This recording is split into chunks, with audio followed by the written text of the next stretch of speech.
Bonjour et bienvenue dans cette vidéo dans laquelle nous allons découvrir comment faire pour toujours avoir quelque chose à dire dans une conversation. Avoir toujours quelque chose à dire n'est pas naturel pour tout le monde. Si certains maîtrisent parfaitement l'art du bavardage, d'autres ont plus de mal à trouver les mots justes pour communiquer. Au travail, devant la machine à café, comme dans la file d'attente du boulanger, les gens parlent régulièrement de banalités. En effet, les interactions sociales font partie intégrante de notre quotidien. Impossible à fuir, elles relèvent de conventions implicites. Si vous ne vous sentez pas à l'aise dans ces échanges verbaux, rassurez-vous, des solutions existent. Restez bien attentifs jusqu'à la toute fin de cette vidéo car vous allez y découvrir comment avoir de la conversation facilement en toutes circonstances. Juste avant, assurez-vous de vous abonner à la chaîne et n'oubliez pas de télécharger votre livre offert pour changer de vie en cliquant sur le lien dans la description situé sous la vidéo. L'importance de développer sa culture générale. Pourquoi avoir de la culture générale ? Détenir une solide culture générale est un atout indéniable dans le domaine de la communication. Non seulement cela permet de comprendre toutes les allusions éventuelles de son interlocuteur, mais également d'avoir de la conversation. Il est important de bénéficier de connaissances sur des sujets divers parce que les contextes d'échange dans lesquels vous pouvez vous retrouver sont nombreux. Par exemple, au restaurant, certains vous parleront de la qualité du vin, tandis que chez le petit commerçant du coin, ce sera la problématique du mondialisme et ses conséquences sur le prix du marché qui sont abordées. Au supermarché, vous n'échapperez pas aux questionnements éthiques concernant les œufs de poule élevés en batterie toujours en rayon. Vous l'aurez compris, plusieurs thèmes peuvent vous prendre de court dans les moments où vous y attendez le moins. Avoir toujours quelque chose à dire, c'est finalement être capable de rebondir en toutes circonstances sur les propos de son interlocuteur. Rassurez-vous, il n'est pas nécessaire de connaître sur le bout des doigts tous les sujets du monde. Cet objectif serait d'ailleurs inatteignable. Il suffit de prendre quelques thèmes majeurs et d'en comprendre les grandes lignes. Acquérir des connaissances facilement. Le support le plus commun en matière d'apprentissage est le livre. Si la lecture papier n'est jamais à mettre de côté, d'autres moyens plus modernes existent aujourd'hui pour gagner progressivement en culture générale. Tout d'abord, simplement en vagabondant sur les réseaux sociaux, privilégiez les lectures d'articles constructifs plutôt que les publications insignifiantes. Contrairement aux idées reçues, ces plateformes virtuelles peuvent être de véritables mines d'informations sur de nombreux sujets. Pour cela, il suffit de les utiliser intelligemment. De même, certaines applications mobiles offrent la possibilité de se cultiver de manière ludique. Des livres audio ou numériques sont également à votre disposition à moindre prix sur le net. Enfin, de manière générale, profitez de tous les instants où vous n'avez rien à faire pour apprendre. Il est idéal d'utiliser ces divers outils dans le métro, dans la salle d'attente du médecin, en se préparant le matin ou même aux toilettes. Dans la journée, les occasions sont nombreuses pour grignoter des informations. Pour se motiver et surtout garder le rythme, il est préférable de se fixer des petits objectifs faciles. Par exemple, lire un livre minimum par mois ou apprendre au moins une nouvelle donnée par jour.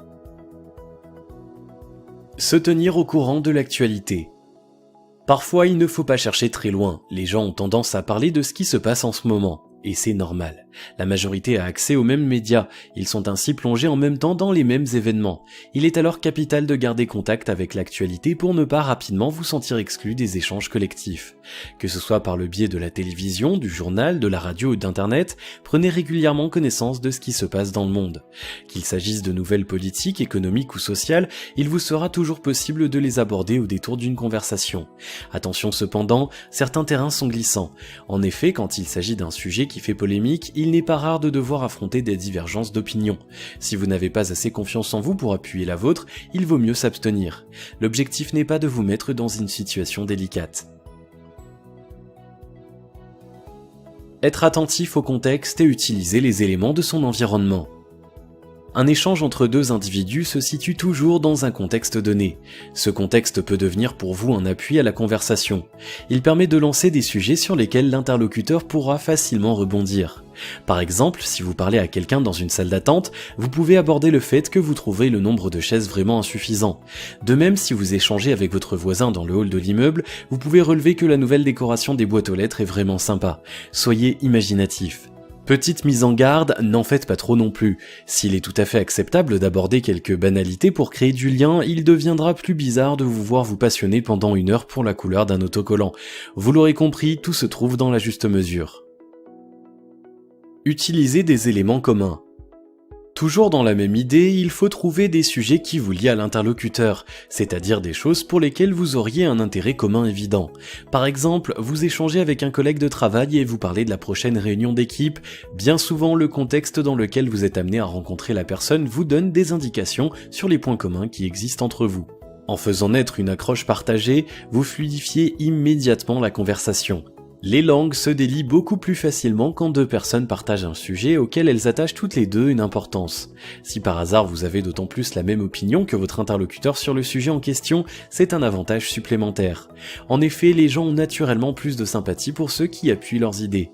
Il ne faut cependant pas faire semblant d'approuver sans cesse votre interlocuteur, restez authentique, sinon vous risqueriez de passer pour quelqu'un qui n'a aucune personnalité. Utilisez son interlocuteur comme support en lui posant des questions. Avoir toujours quelque chose à dire nécessite parfois seulement une bonne observation de son interlocuteur et de ses propos. En effet, la majorité des gens apprécient par les deux qu'il s'agisse de se confier ou de raconter leurs exploits. En leur offrant cette possibilité, vous vous épargnez de nombreux efforts de parole et d'imagination et vous garantissez le bon déroulement de la conversation.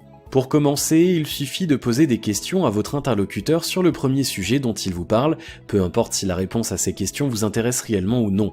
L'objectif est seulement de laisser l'autre combler les vides éventuels désagréables. Écoutez attentivement. Une fois la question posée, l'interlocuteur va vous répondre plus ou moins longuement. Il reste cependant capital d'écouter au moins globalement ce qu'il vous raconte. Cela vous permettra par la suite de rebondir sur ses propos de manière adaptée. De même, lorsque vous écoutez, montrez à votre interlocuteur que vous êtes captivé par ce qu'il vous raconte. N'hésitez pas à user du langage non verbal, par exemple en le regardant dans les yeux ou en hochant régulièrement la tête. Il est également possible d'user de petits mots tels que « ah oui »,« c'est pas vrai » ou « d'accord ». Ces derniers mettent l'interlocuteur en confiance et l'encouragent à continuer. Reformuler les propos. Enfin, la dernière étape de cette technique de communication est la reformulation. Trouver la bonne réponse à une longue tirade n'est pas chose facile. Plutôt que de vous embêter à chercher des idées complexes, retranscrivez simplement les propos de l'interlocuteur, mais avec d'autres mots. Faites en quelque sorte un résumé de ce qu'il vient de vous raconter. Vous pouvez également poser des sentiments sur la situation qu'il a évoquée. Par exemple, si je comprends bien, la voisine qui devait nourrir ton chat pendant les vacances s'est désistée de dernière minute. Tu devais te sentir vraiment en colère qu'elle t'ait fait faux bond. Ça devait être particulièrement stressant de trouver quelqu'un dans l'urgence. En agissant de cette manière, vous vérifiez et vous validez le contenu de son message. Cette méthode, très largement utilisée dans le commerce, a fait ses preuves. Gagner en confiance en soi et savoir dédramatiser la situation. Pour terminer, rappelons que c'est lorsque nous sommes stressés que nous avons le plus de mal à converser. L'anxiété qu'engendrent les interactions sociales provient généralement d'un manque de confiance en soi. Il est indispensable d'aborder la communication avec autrui plus sereinement pour obtenir de meilleures performances. Les personnes timides ont souvent l'impression qu'échouer dans un dialogue est dramatique. Détendez-vous, ce n'est pas le cas. Sachez que la gêne engendrée par 2 minutes de silence ou par un propos maladroit est peut-être au cœur de vos pensées toute la journée, mais oubliez beaucoup plus rapidement que vous ne l'imaginez par l'interlocuteur. Cessez réellement de vous torturer avec vos échecs. Apprenez à vous accepter tel que vous êtes. En lâchant prise sur cette obsession du perfectionnisme, vous deviendrez beaucoup plus spontané. Ne plus craindre le regard des autres. La peur du regard des autres est la cause première de vos difficultés à dialoguer. En effet, quand on manque de confiance en soi, on accorde une importance démesurée à la vie d'autrui. En restant dans cette position, vous devenez à jamais esclave des gens qui vous entourent. Votre bonheur ne dépend plus de vous mais de ce que l'extérieur daignera vous apporter, et quel dommage. Demandez-vous quand bien même une ou plusieurs personnes émettraient un avis négatif à votre égard, qu'est-ce que vous risquez concrètement ? La réponse est rien. Vous ne risquez rien. Libérez-vous de ce fardeau de vouloir plaire à tout le monde et commencez enfin à être vous-même. Si vous avez aimé cette vidéo, merci de liker, partager, commenter et surtout de vous abonner à la chaîne. Et vous êtes également libre de recevoir le nouveau livre 7 secrets pour changer de vie maintenant en cliquant sur le lien situé dans la description en dessous de la vidéo et on se retrouve très vite pour une prochaine vidéo.